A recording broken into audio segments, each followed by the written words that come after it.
Okay అబ్బా నేను చాలా జెన్యున్ ఆడతాను అబ్బా. ఏంటబ్బా నన్ను ఓకే ఓకే అంత గిట్టి కడతావేమి పైగా అనుకో కొంచెం. ఇప్పుడు కనబడట్లా బొక్కలేదు. ఇప్పుడు కనబడట్లా బొక్కలేదు. ఓకేనా సరే ఇవన్నీ ఏవి ఇవి ఏవి నేను పెట్టిన ఇక్కడ నెంబర్స్ నాకు కనబడట్లా. ఓహో కామెడీ చేస్తున్నావా? చెప్పు. అరే ఎట్లా చెప్తావా? సరే 2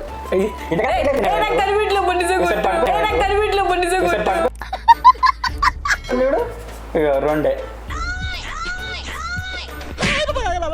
మిషన్ నడుస్తుంది ఇక్కడ. సరే మళ్ళీ అడుగు. ఇవన్నీ 1 ఏందబ్బా అట్లా చెప్తున్నావు? ఎక్కువ చేయవాకు. ఏంటిది మాకేంటిది అంటున్నాను. నాకు కనిపించట్లేదా అంటే దూది ఎందుకు పెట్టుకున్నా నాకు నాకేం కనపట్టలేదు. ఇవన్నీ 12. నువ్వు ఎట్లా చెప్పినావు? 2 చేతులు పెట్టినా నేను ఇప్పుడు. నీ 2 చేతులు 12 ఉన్నాయా?